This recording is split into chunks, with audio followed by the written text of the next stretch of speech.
শ্রদ্ধেয় আজকের স্টেজে উপস্থিত সভাপতি মশাই, স্টেজের নিচে বসে থাকা চাচা বাবা, কচি কাচা, মা বোনেরা, সর্বপ্রথম প্রশংসা বিশ্ববিদাতা মহান আল্লাহ পাক তাবারাক ওয়া তাআলার জন্য, যিনি এক অদ্বিতীয় ওয়াহদাহু লা শারীক অনন্ত অসীম।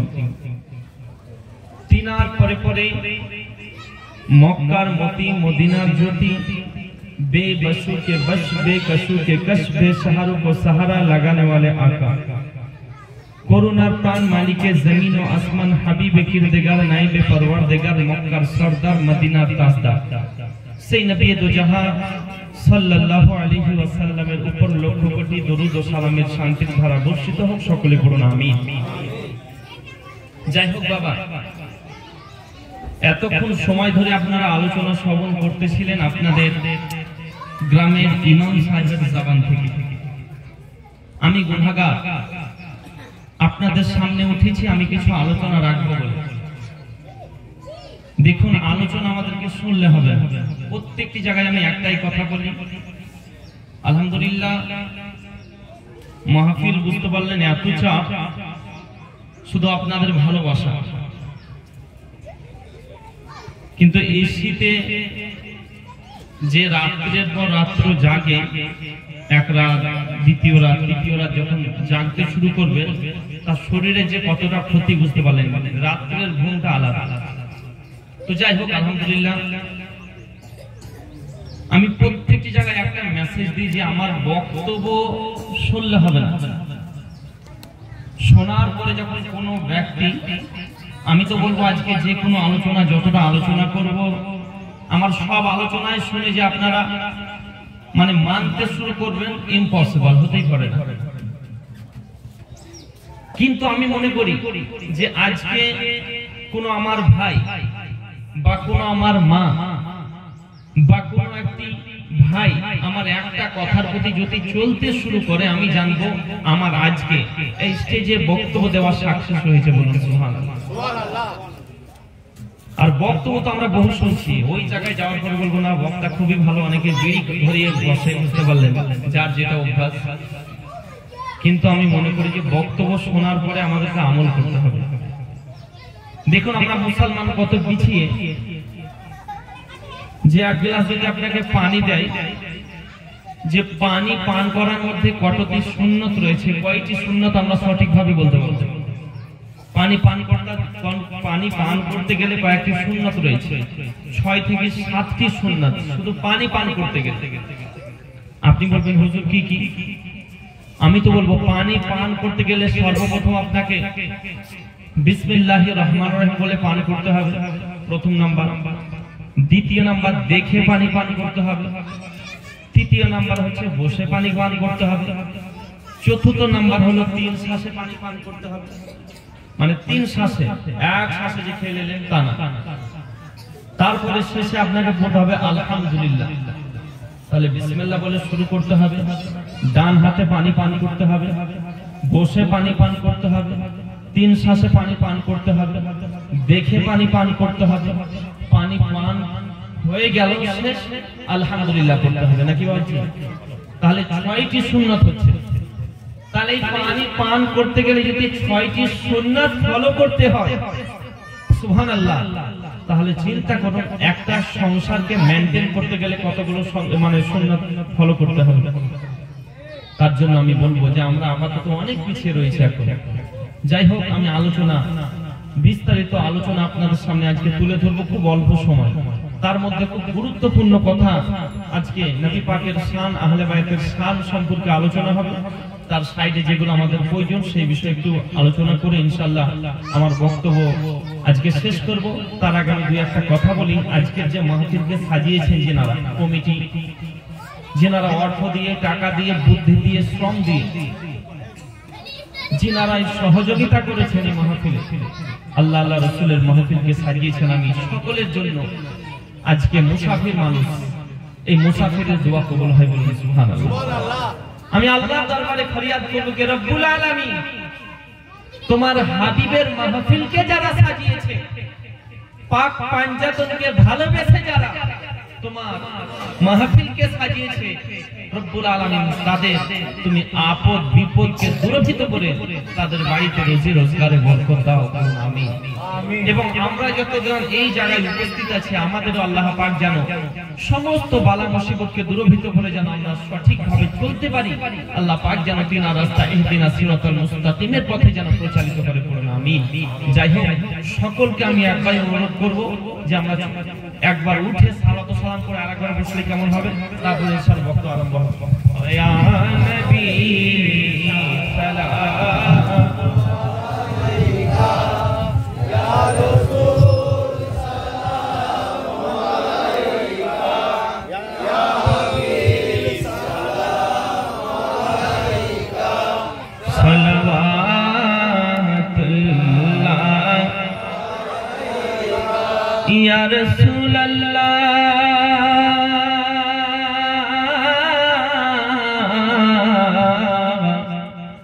সাইয়্যিদি ইয়া হাবিবাল্লাহ। নবী গো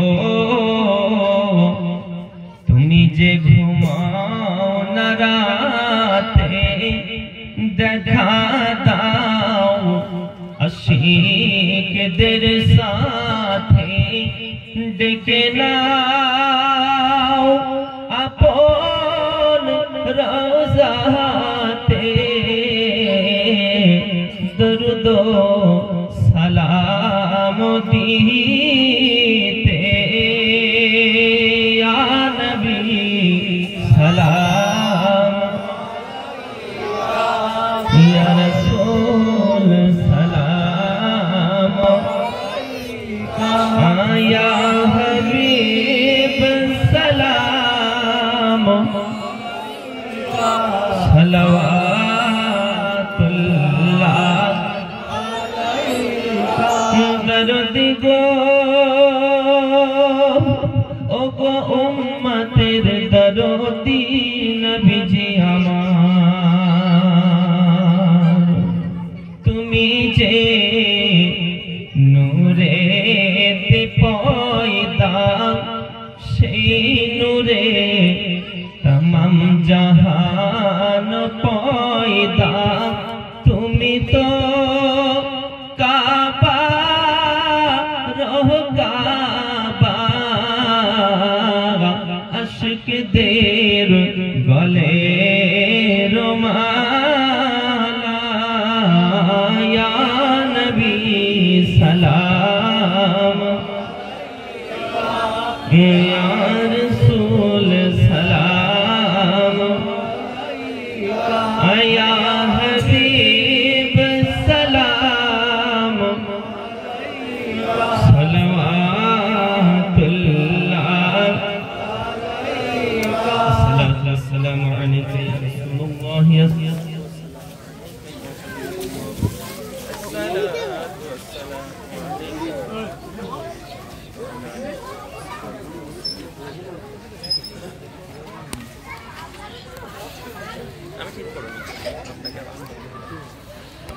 ঠিক আছে।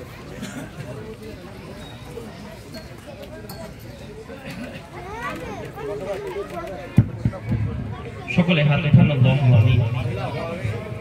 আল্লাহুম্মা মুহাম্মাদিন সাল্লাল্লাহু আলাইহি ওয়া সাল্লাম নাহনু ইবাদু মুহাম্মাদিন সাল্লাল্লাহু আলাইহি ওয়া সাল্লাম।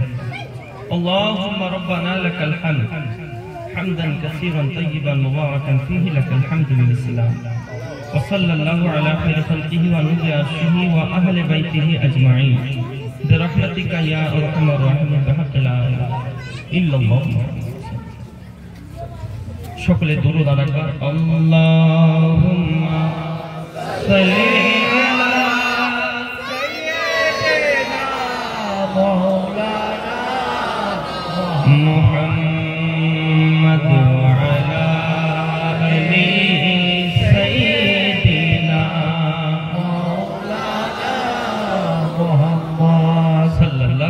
আলি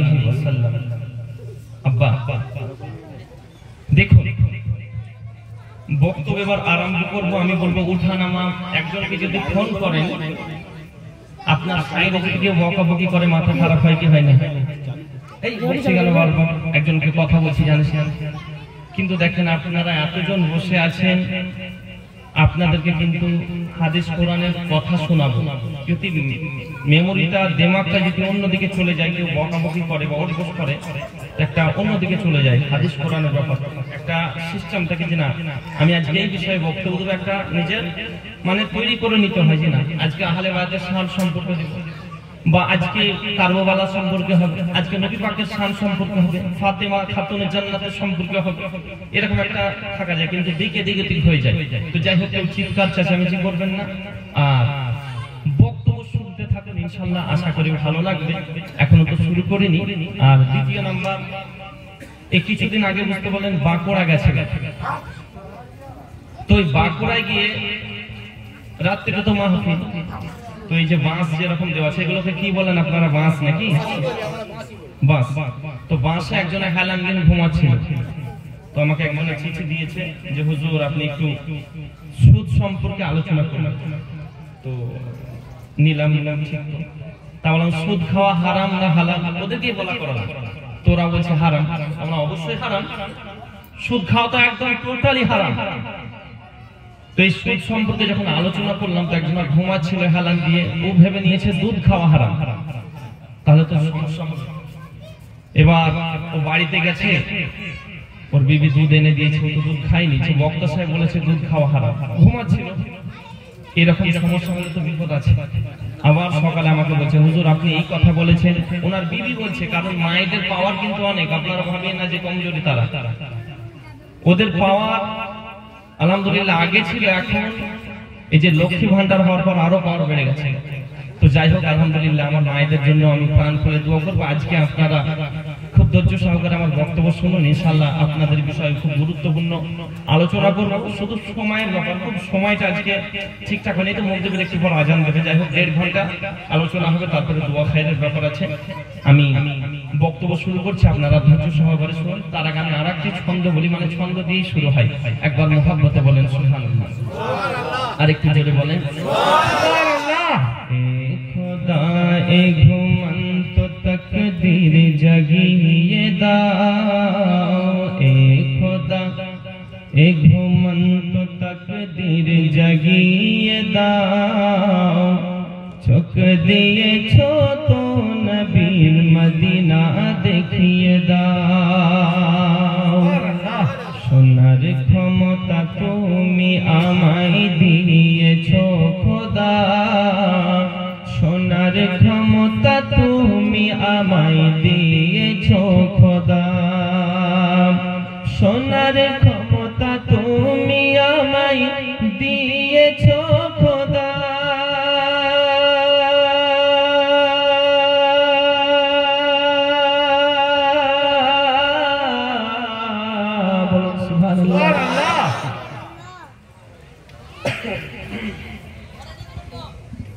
মানে টানতে গেলে ঠান্ডা লেগে আছে, তো এক বোতল পাঠ করুন। আল্লাহুম্মা সাল্লি আলা সাইয়্যিদিনা মাওলানা মুহাম্মদ ওয়া আলা আলি সাইয়্যিদিনা মাওলানা মুহাম্মদ। আল্লাহুম্মা সাল্লি আলা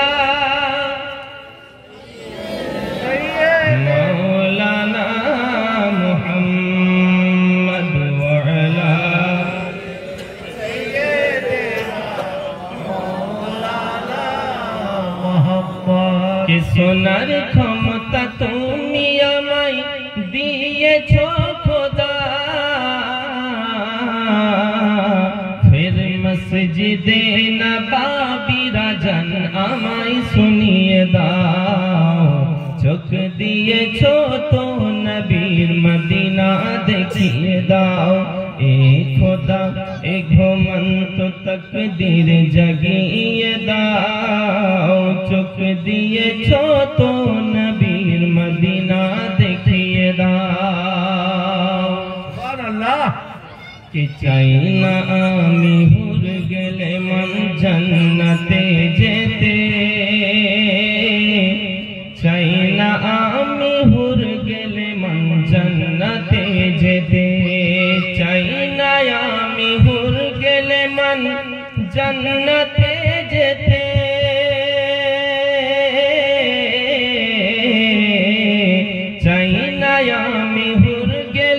মেহমান জান্নাতে যেতে নবীর পায়ের তলায় আমার কবর বানিয়ে দাও চোখ দিয়ে ছোট নবীর মদিনা দেখিয়ে দাও। ব্রাদারের মিল্লাত ইসলামিয়া, যাই হোক আমি পবিত্র কোরআন থেকে পড়েছিলাম আলা ইন্না আউলিয়া আল্লাহি লা খাউফুন আলাইহিম ওয়া লা হুম ইয়াহজানুন। আল্লাহ পাক বলতে আছেন তোমরা সাবধান হয়ে যাও আমার বন্ধুদের কাছ থেকে, কারণ তিনাদের এহ জগতে এবং পর জগতে কোনো ভয় নেই। বলুন সুবহানাল্লাহ। সুবহানাল্লাহ। কাদের জন্য বলছেন? বন্ধু বলতে আল্লাহর ওলি যিনারা। বলুন সুবহানাল্লাহ। সুবহানাল্লাহ।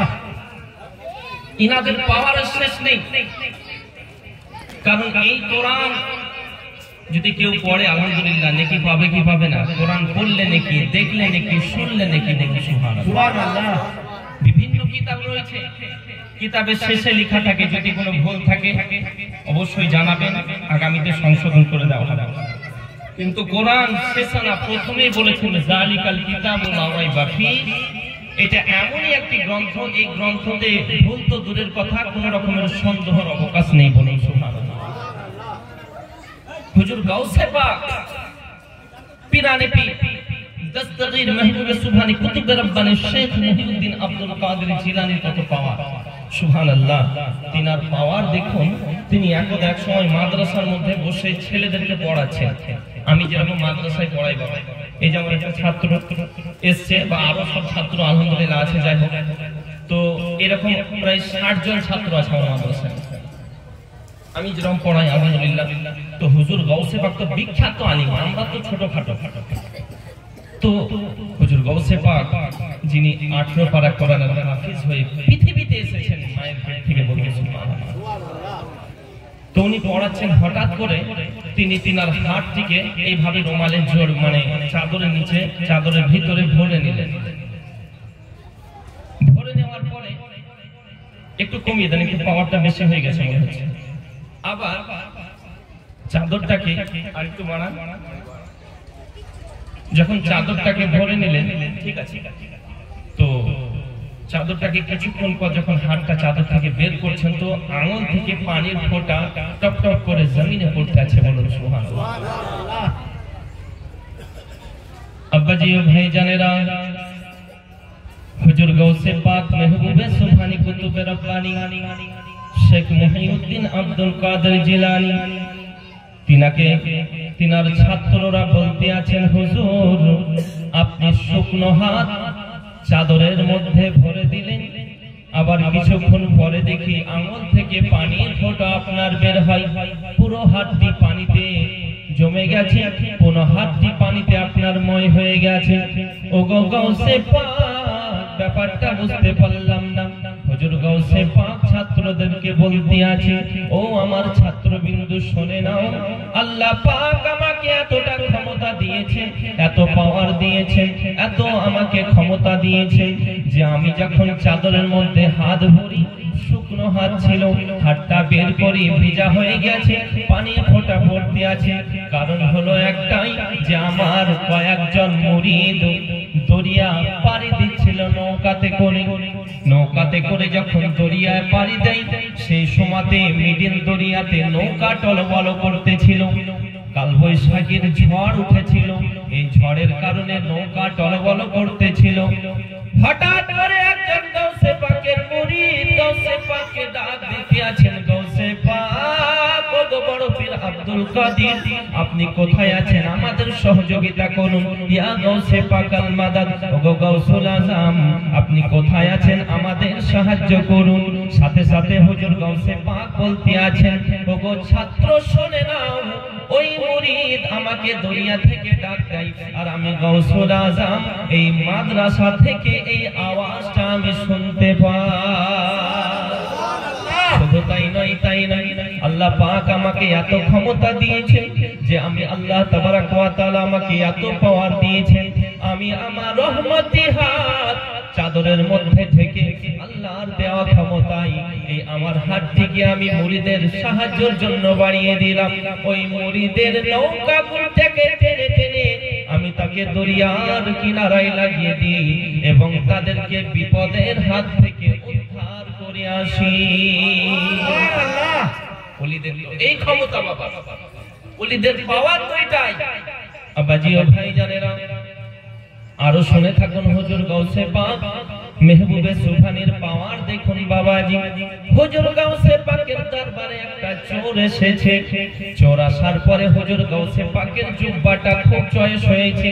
হুজুর গাউসে পাকের জুব্বাটা অনেক পছন্দ হয়েছে। সেই পছন্দের কারণে ওই জুব্বাটাকে চুরি করার জন্য এসেছে। হুজুর গাউসে পাকের রুমের মধ্যে ঢোকার পরে জুব্বাটা যখন রাত্রি বেলায় তিনি গুটিয়ে নিয়ে যখন বাড়ি থেকে রুমের ভিতর থেকে বাইরে যাবে, এমন অবস্থায় দেখে দরওয়াজা বন্ধ হয়ে আছে। আবার যখন চোর জুব্বাটাকে যখন আবার নিজের জায়গায় রেখে দেয়, আবার ওই দরওয়াজাটা আবার খুলে যায়। আবার যখন চোর জুব্বাটাকে নিয়ে যখন দরওয়াজার সামনে যায়, আবার দরওয়াজা বন্ধ হয়ে যায়। চোর নিয়ে যায় আর নিয়ে আসে, জুব্বাটাকে নিয়ে যায় আর নিয়ে আসে। যখনই নিয়ে যায় দরজার সামনে বন্ধ হয়ে যায় দরজা। আবার যখন জুব্বাটাকে রেখে দেয়, আবার দরওয়াজা খুলে যায়। বলুন সুবহানাল্লাহ। এইটাই তো আল্লাহর ওলিদের কারামাত। এমন তো অবস্থাতে হুজুর গাউসে পাকে যে জুব্বা চুরি করতে এসেছে চোর, কয়েকবার নিয়ে যাওয়া নিয়ে আসা, নিয়ে যাওয়া নিয়ে আসা করতে করতে ফজরের আজান। বলুন সুবহানাল্লাহ। আব্বাজি ও ভাইজানেরা এমন তো অবস্থাতে হুজুর গাউসে পাকের সেই জুব্বা চোর যখন ফজরের আজান শুনতে পাই, হঠাৎ করে তার দিমাগের মধ্যে আসে, এখন যদি আমি গাউসে পাকের হুজরা থেকে রুম থেকে বের হয়ে যাই, আমাকে অনেক ধরতে পারে, অনেকেই চোর বলে আঘাত করতে পারে, আমাকে মারধর করতে পারে। কি করা যায়, কি করা যায়? ওই হুজুর গাউসে পাকের জুব্বা চোর কি করেছে?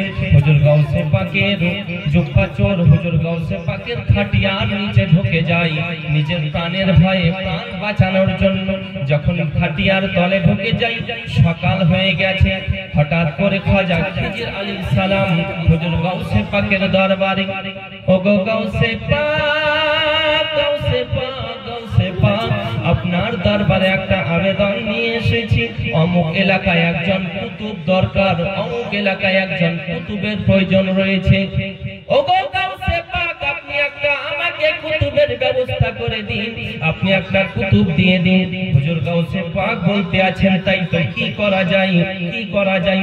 হঠাৎ করে হুজুর গাউসে পাক বললেন, ওগো খাজা খিজির, আমার রুমের ভিতরে চলে যাও এবং খাটিয়ার নিচে দেখবে একজন লোক রয়েছে, আল্লাহর বান্দা খাটিয়ার নিচে আমার ঢুকে রয়েছে, সেই হলো তোমাদের এলাকার কুতুব,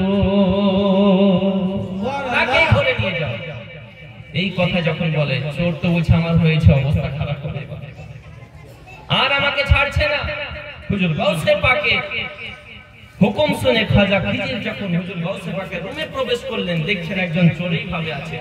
বলতে আছেন, হুজুর আপনি বের হয়ে আসুন। চোর বলতে আছে, না, আমাকে ডাকছেন কেন? আমি তো একজন চোর। বলছে, না হুজুর, আপনি আমাদের এলাকার কুতুব, যেহেতু গাউসুল আজম বলেছেন। বলুন সুবহানাল্লাহ। আব্বাজি ও ভাইজানেরা, ওই চোর বলতে আছে, না না না, আপনি এই কথা বলবেন না, আমি একজন চোর, হুজুর গাউসে পাকের জুব্বা চুরি করার জন্য এসেছি। খাজা খিজির বলতে আছেন, হুজুর আর দেরি করবেন না, তাড়াতাড়ি চলে আসুন। বারবার যখন এই কথা বলে, অনেক অনুনয় বিনয় করে চোরটা যখন বাইরে আসে, হুজুর গাউসে পাকের সামনে যখন নিয়ে যাওয়া হয়, হুজুর গাউসে পাক একটিবার যখন এইভাবে তাকিয়ে দেখেছেন, নিখায়ে ওলি মে ও তাসির দেখিয়ে বদলতি হুই হাজারোं की तकदीर देखिए, আল্লাহর ওলিদের নজর যদি কোন আদনা ব্যক্তির উপরে পড়ে যায়, সে আলা হয়ে যায়। সেই চোরকে এলাকার কুতুব বানিয়ে দিয়েছেন, তিনি হলেন গাউসুল আজম। হুজুর গাউসে পাকের যদি এত ক্ষমতা হতে পারে, হুজুর গাউসুল আজমের যদি এত পাওয়ার হতে পারে, যিনি আমাদের দয়াল নবী, আখিরি জামানার পয়গম্বর নবী মুহাম্মদ রাসূলুল্লাহ সাল্লাল্লাহু তাআলা আলাইহি ওয়াসাল্লামের কত পাওয়ার হতে পারে।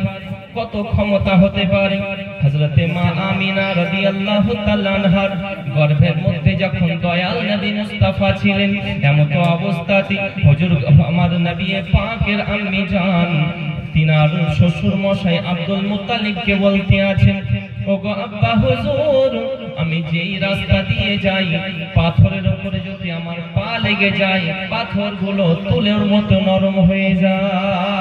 সুবহানাল্লাহ। শুধু তাই নয়, আমি যখন কুয়াতে পানি আনতে যাই, কুয়ার পানি আনতে যাওয়ার সময়তে অনেকেই রশির সাহায্যে কুয়া থেকে পানি ওঠাই, অনেকেই বালতির সাহায্যে কুয়া থেকে পানি ওঠাই।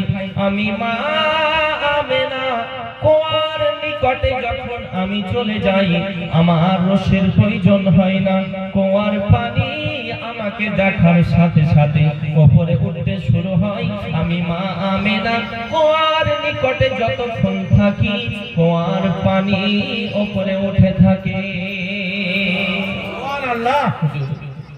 দয়াল নবী পাকের আম্মি জান বলতে আছেন, যতক্ষণ পর্যন্ত আমি কুয়ার নিকটে থাকি, এই কুয়ার পানি নিচুতে নামে না, উপরে উঠে থাকে। আবার যখন কুয়া থেকে আমি চলে আসতে শুরু করি, আবার কুয়ার পানি নিচে নামতে শুরু হয়। বলেন সুবহানাল্লাহ।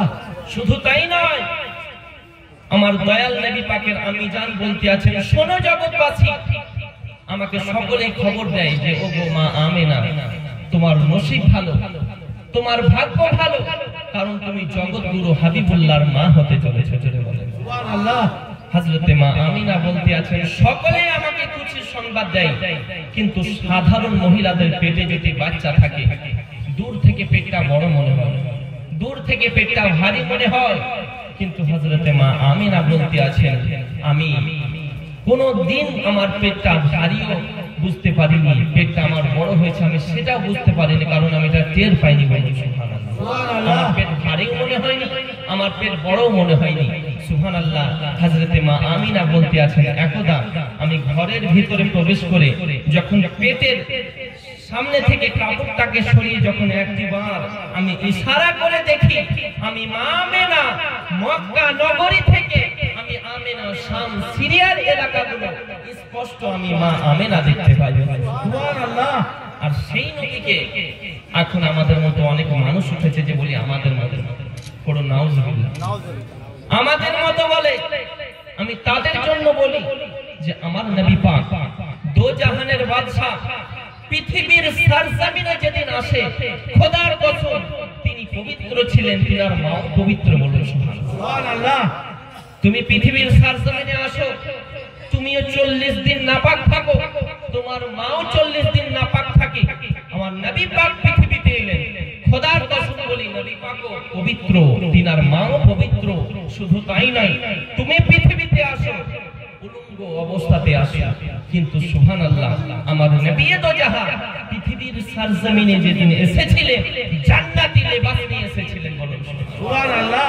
আমরা বলি অনেকে সুবহানাল্লাহ, যারা কিছু বক্তা উঠে বুঝতে পারলেন, বলছে নবী আমাদের মতো, তাদের জন্য আমি বলবো যে তুমি পৃথিবীতে যেদিন আসো, তোমার নাড়ি কাটা হয়েছিল, তোমার নাড়ি মায়ের নাড়ির সঙ্গে কানেক্টিং ছিল, অতএব তোমার নাড়ি কাটা অবস্থাতে আসেনি। কিন্তু সুবহানাল্লাহ আমার নবী পাক পৃথিবীর সরজমিনে আসেন, তিনি নাড়ি কাটা অবস্থাতেই পৃথিবীতে এসেছেন। বলুন সুবহানাল্লাহ। তুমি পৃথিবীতে আসার পরে কয়েক মাস পর, কয়েক বছর পর তোমার খাতনা দিতে হয়, কিন্তু নবী পাক পৃথিবীতে আসেন খাতনা দেওয়া অবস্থাতে এসেছেন। জোরে বলো সুবহানাল্লাহ। তুমি বলো যে নবী আমাদের মতো, বিয়াদব কোথাকার। তার জন্য বহু গজলে বলে কে যার কদম জমিনে পড়িলে দুনিয়ার হয় মেরাজ, রাসূল পাকের জুতো মুবারক আরশে আজিমের তাজ।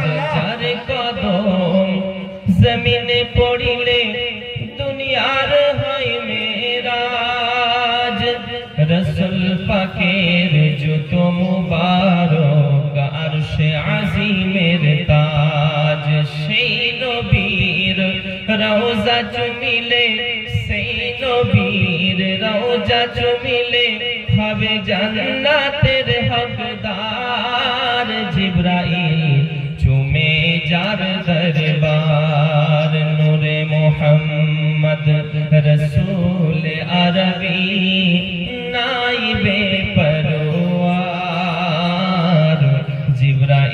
চুমে যার দরবার মোহব্বতে বলেন সুবহানাল্লাহ নবী না হলে তৈরি হতো না এ বিশ্ব জাহান এই কথাটি পবিত্র হাদিসে রয়েছে প্রমাণ খুদ খোদাই প্রকাশ না করতেন খুদ খোদাই প্রকাশ না করতেন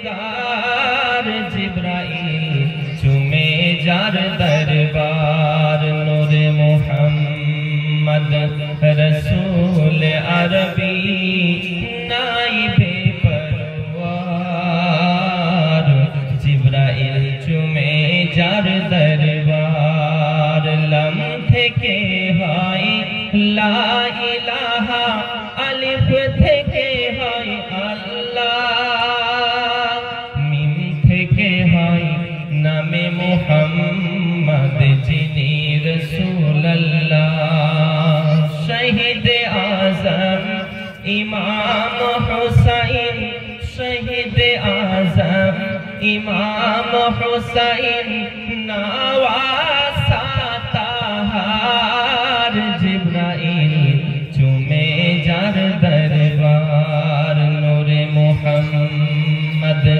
রসূল আরবি নাইবে পরওয়ার জিবরাইল চুমে যার দরবার দুরূদ আল্লাহুম্মা সাল্লি আলা সাইয়্যিদিনা মাওলানা মুহাম্মদ ওয়া আলি সাইয়্যিদিনা মাওলানা মুহাম্মদ সাল্লাল্লাহু তাআলা আলাইহি ওয়াসাল্লাম হযরতে মা আমিনা রাদিয়াল্লাহু তাআলা আনহা বলতে আছেন জগৎবাসী শুনে নাও আমি যখন কুয়া থেকে যখন পানি নিয়ে আসার পরে বাড়ির দিকে যখন টুকটুক করে রওনা দিই হঠাৎ করে আমাকে গাছের আওয়াজ দেয় পাখিতে আওয়াজ দিতে আছে গাছপালা থেকে আওয়াজ আসে পাথর থেকে আওয়াজ আসে হযরতে আব্দুল মুত্তালিব বলতে আছে বেটি আমিনা কি আওয়াজ আসে কি তারা কথা বলে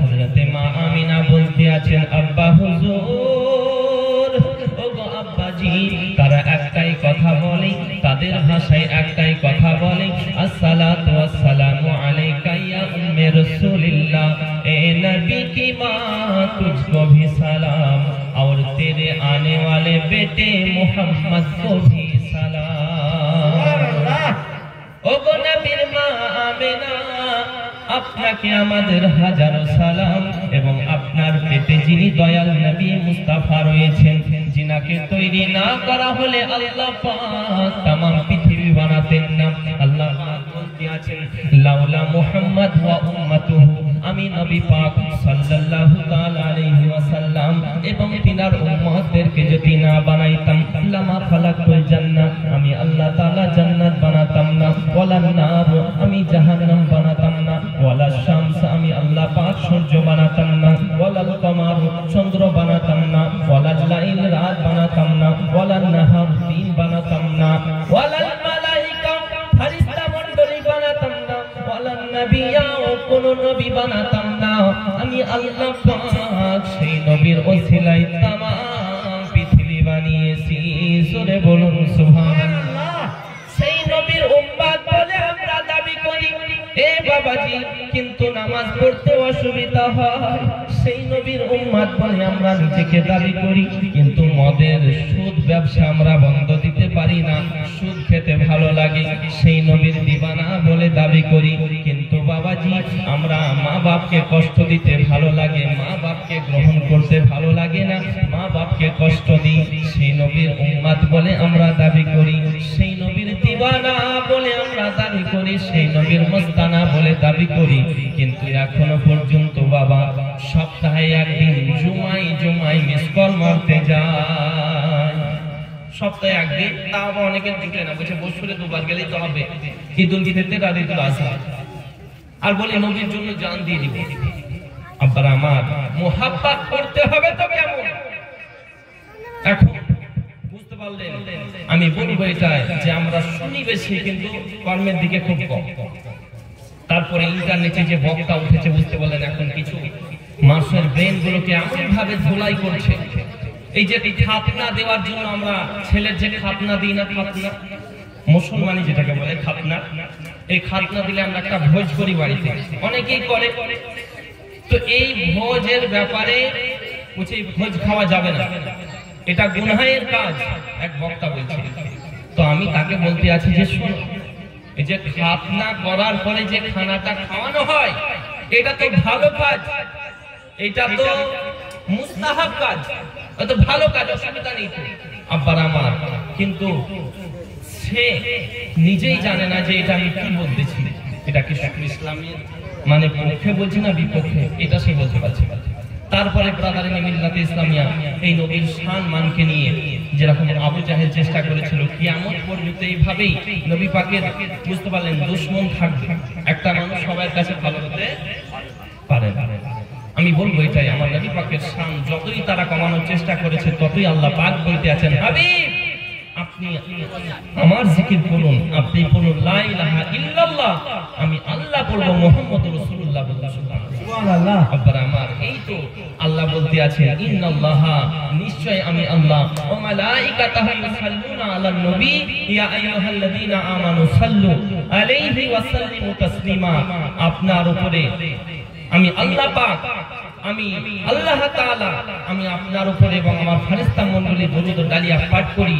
এই ঈমানদারগণ তোমরাও আমার নবী পাকের প্রতি দরুদ ও সালাম বেশি বেশি করে পাঠ করবে সুবহানাল্লাহ।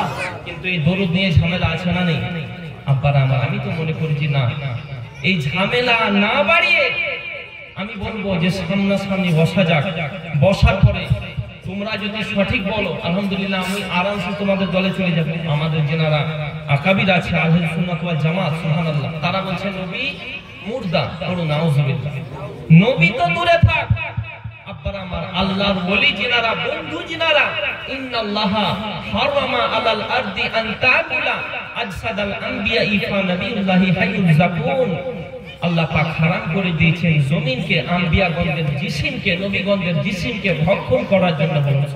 সুবহানাল্লাহ। নবী পাক তো দূরের কথা, যাই হোক আব্বার আমার একটা দরুদ পাঠ করুন, বক্তব্য আগে নিয়ে আসছি। আল্লাহুম্মা সাল্লি আলা সাইয়্যিদিনা মাওলানা মুহাম্মদ ওয়া আলা আলি সাইয়্যিদিনা মাওলানা মুহাম্মদ সাল্লাল্লাহু তাআলা আলাইহি ওয়াসাল্লাম। আব্বার আমার যাই হোক, আহলে বায়াত কাকে বলে আমাদেরকে জানতে হবে।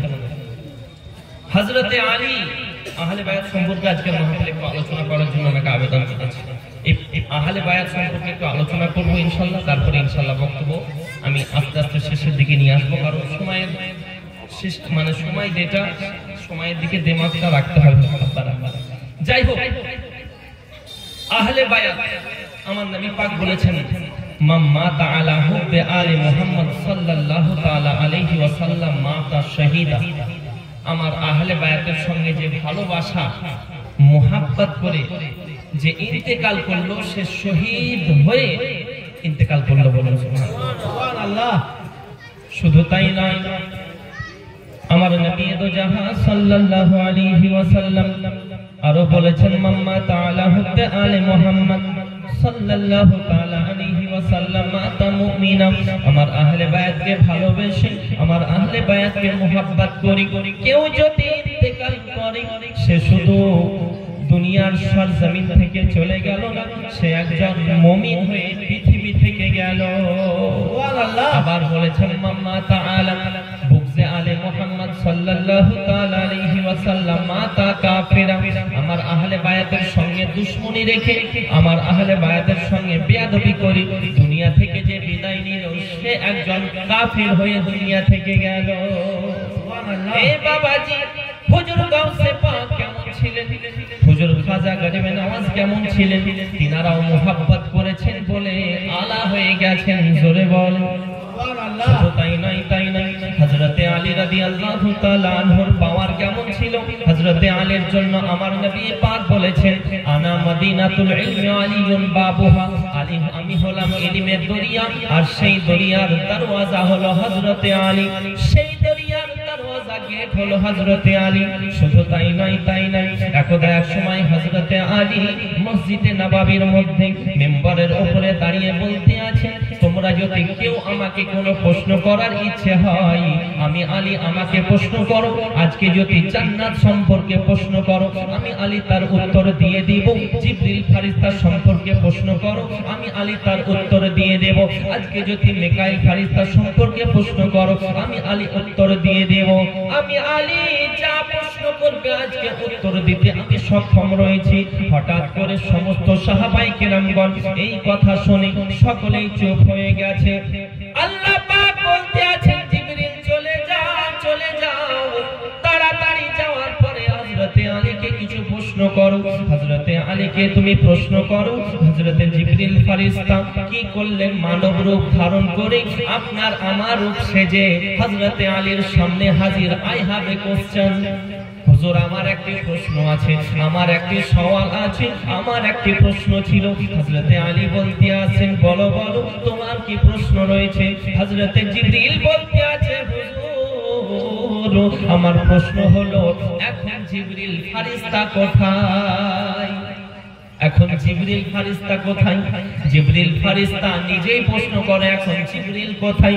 এমত অবস্থাতে হযরতে আলী রাদিয়াল্লাহু তাআলা আনহু কি করলেন? চোখ দুটোকে বন্ধ করলেন। চোখ দুটোকে বন্ধ করার পরে কিছুক্ষণ পরে চোখ খোলার পরে বলতে আছেন, আনতা জিবরিল, ইউ আর জিবরিল, তুমি হলা জিবরিল। জোরে বল সুবহানাল্লাহ। হযরতে জিবরিল বলতে আছেন, ওগো হুজুর মাওলা আলী, আপনাকে একটা আমার প্রশ্ন আছে। আপনি কিভাবে আমাকে বললেন আমি জিবরিল? কিভাবে বুঝতে পারলেন? সকল নবী পাকের সাহাবায়ে কেরামগণ রয়েছেন। হযরতে আলী বলতে আছেন, শোনো গো সকলেই, তোমরা যদি সকলেই চোখ বন্ধ করো, আমরা যদি চোখ বন্ধ করি, সমস্ত কিছু অন্ধকার হয়ে যাবে কি যাবে না? অন্ধকার হয়ে যাবে। হযরতে আলী বলতে আছেন, খোদার কসম করে বলি, আমি যখন চোখ দুটোকে বন্ধ করলাম, আমার কাছে সমস্ত কিছু পরিষ্কার হয়ে গেল। আমি যখন চোখ বন্ধ করলাম, সমস্ত কিছু পরিষ্কার হয়ে গেল। আমি আলী, ওগো জিবরিল, তোমাকে প্রথম আসমানে খোঁজ করতে শুরু করলাম, প্রথম আসমানে পাওয়া গেল না। দ্বিতীয় আসমানে খোঁজ করতে শুরু করলাম, দ্বিতীয় আসমানে পেলাম না। ওগো জিবরিল, বহু জায়গায় খোঁজ করেছি, পাওয়া গেল না। জমিনে আসার পরে জমিনে খোঁজ করতে শুরু করলাম। পূর্বে দেখলাম জিবরিল, তোমাকে পেলাম না। পশ্চিমে দেখলাম জিবরিল, তোমাকে পেলাম না। উত্তরে দেখলাম জিবরিল, তোমাকে পেলাম না। দক্ষিণে দেখলাম জিবরিল, তোমাকে পেলাম না। প্রত্যেকটি চাপা দেখলাম জিবরিল, তোমাকে পেলাম না। প্রত্যেকটি কোষা কোষা দেখলাম জিবরিল, তোমাকে পাওয়া গেল না। শেষবারে দেখি আনতা জিবরিল, তুমি আমার সামনেই দাঁড়িয়ে আছো জিবরিল। ওগো জিবরিল, তুমি ছাড়া অন্য কেউ জিবরিল হতে পারে না, একমাত্র তুমি হলে জিবরিল। সুবহানাল্লাহ। আমার নবী পাক দিনার জন্য বলেছেন, আনা মদিনাতুল ইলমি আলিয়ুন বাবুহা, আমি হলাম ইলমের দরিয়া, আর সেই দরিয়ার দরওয়াজা হলো হযরতে আলী। এ আলীর পাওয়ার কত ছিল বাবাজি? হযরতে উসমান গনি রাদিয়াল্লাহু তাআলা আনহুর বাড়িতে নবী পাককে যখন দাওয়াত দেওয়া হলো, খাতুনে জান্নাতের পাওয়ার কেমন ছিল মায়েদেরকে বলি। একবার যদি খাতুনে জান্নাতের দামানটাকে আপনি ধরতে পারেন, খাতুনে জান্নাতের মতো যদি তিনার আদর্শটাকে যদি বুকে আঁকড়ে ধরতে পারেন, ওগো মা জননী, খাতুনে জান্নাতের সঙ্গে আপনার জান্নাত আল্লাহ পাক সঙ্গে করে দিবেন জান্নাতের মধ্যে। কারণ নবী বলেছেন, মান তাশাব্বাহা বিকওমিহি ফাহুয়া মিনহুম, যে যাকে ভালোবাসবে তার সঙ্গে তার হাসর হবে। জোরে বল সুবহানাল্লাহ। আমি বলবো মা জননী, কোন নায়ক নায়িকাকে ভালোবেসে কোনো ফায়দা হবে না। আমি যুবক ভাইদেরকে বলবো, ওগো ভাই তোমরা শুনে নাও, কোন ফুটবলারকে প্রেম করে কোনো ফায়দা নেই, কোন ক্রিকেটারকে ভালোবেসে কোনো ফায়দা হবে না। কারণ নবী বলেছেন, ওই ক্রিকেটার যদি যায় জাহান্নামের মধ্যে, তুমিও চলে যাবে জাহান্নামের মধ্যে। ওগো মা জননী, সেই সিরিয়াল যারা করে, ওই নায়ক নায়িকা যদি যায় নরকের তলব গলবেশে, তুমিও চলে যাবে নরকের তলবেশে। আমি বলবো ওগো মা জননী, ভালো করে শুনে নিন আমার কথাগুলো, যদি দুঃখ লাগে দুঃখ পাবেন না মা, সঠিক কথা বলি ওগো মা জননী। আমার নবী পাক বলেছেন যে যাকে ভালোবাসবে তার সঙ্গে তার হাসর হবে, মিশকাত শরীফের হাদিস। আব্বারা আমার, কিন্তু একজনকে ভালোবাসলে প্রত্যেকটি জায়গায় লাভ রয়েছে, একজনকে মোহাব্বত করলে সব জায়গায় সাকসেসফুল হবেন। কোরআন বলতে আছে, কি বলতে আছে? আপনি বলবেন হুজুর কাকে ধরবো? যাকে ধরলে দুনিয়াতে শান্তি পাবো।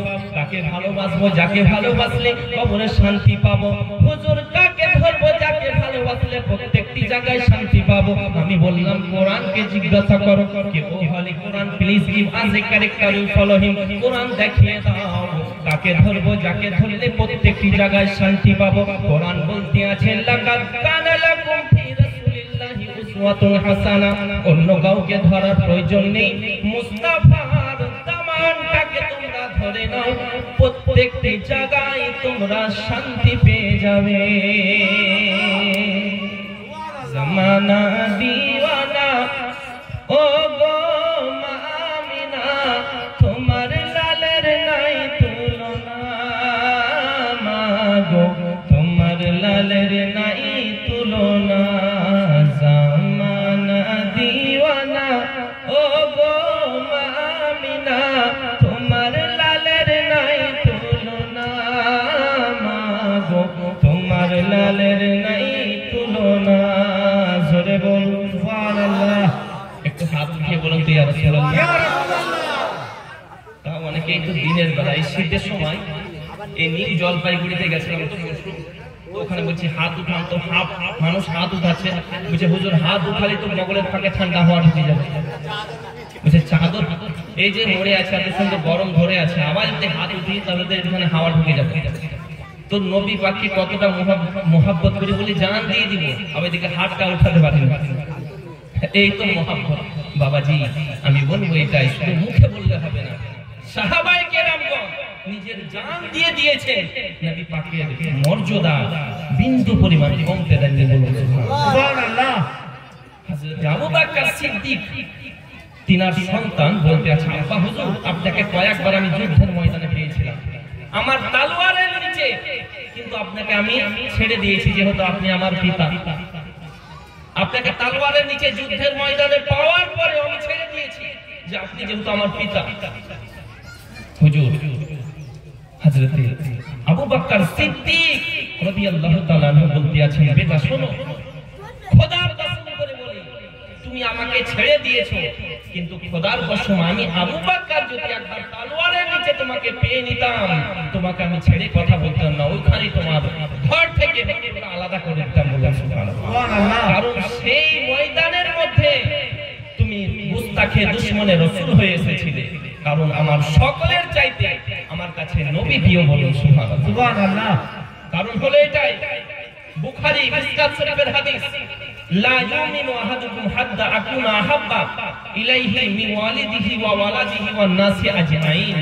নবী পাক বলতে আছেন, আনাস থেকে বর্ণিত হাদিসটা, হযরতে আনাস রাদিয়াল্লাহু তাআলা আনহু থেকে, যে নবী পাক বলেছেন সে ততক্ষণ পর্যন্ত পূর্ণাঙ্গ ঈমানদার হতে পারবে না যে নিজের বিবি, নিজের বাচ্চা, নিজের ব্যাংকের টাকা, বাল বাচ্চা, আব্বা মা সকলের চাইতে আমি নবী আমাকে সে মোহাম্মত না করলো। সুবহানাল্লাহ। আমাকে যে ভালো না বাসবে সকলের চাইতে সে পূর্ণাঙ্গ মুমিনই হতে পারে না। আব্বার আমার এই তো ফজরের সময়, এখন এই শীতের সময় মুসল্লি যেতে চায় না, 2-3টে মুসল্লি বলছে ওযু করতে কে যাবে, ল্যাপের থেকে বের হয়ে যাবে, এইরকম মুসল্লি আছে। আব্বার আমার এই শীতের সময়তে মুসল্লির সংখ্যা খুব কমে যায়। আমার এই রোজা আসছে, 1.5 মাস পরে রোজা, দেখবেন মজা শুনতে, বলবে আমার তো গ্যাস, ও বলবে আমাকে তো ডাক্তারে বলেছে 3-4 বার ওষুধ খেতে হবে, ও বলবে হুজুর এবছর পাচ্ছি না, মানে সুগার। বুঝতে পারলেন? আল্লাহ যদি চায় তো তোমাকে সুগারেই জিন্দা রাখবে, আর আল্লাহ যদি চায় তো তোমাকে মশার কামড়ে মেরে ফেলবে, না কি করবে? সব আল্লাহর হাতে। আমি বলবো এটাই, আল্লাহর উপরে ভরসা রাখবেন অটুট, ইনশাআল্লাহ আল্লাহ অবশ্যই আপনাকে প্রত্যেকটি কাজে কামিয়াব করবে। বলুন সুবহানাল্লাহ। যাই হোক, আমি যে কথাটি বলতেছিলাম, হযরতে আলী কারামাল্লাহু ওয়াজহুল কারীম খাতুনে জান্নাত যখন উসমান গনির বাড়িতে হযরতে নবী দো জাহাকে দাওয়াত করলেন, উসমান গনির বাড়ি যখন নবী পাক যাচ্ছেন, পিছন থেকে কদম মোবারক গুনছেন। কে? হযরতে উসমান গনি। যে নবী পাকের কদম মোবারক বাড়িটা হচ্ছে দেখুন। যখন উসমান গনির বাড়িতে গেলেন, এই কদমের বিনিময়ে গোলাম আজাদ করে দিলেন উসমান গনি। বলুন সুবহানাল্লাহ। হযরতে উসমান গনি নবী পাককে এবং তিনার সাহাবায়ে কেরামগণদেরকে, যেহেতু তিনি গনি, আল্লাহ পাক ধনী করেছেন, খুব সুন্দরভাবে খাওয়া দাওয়া করালেন।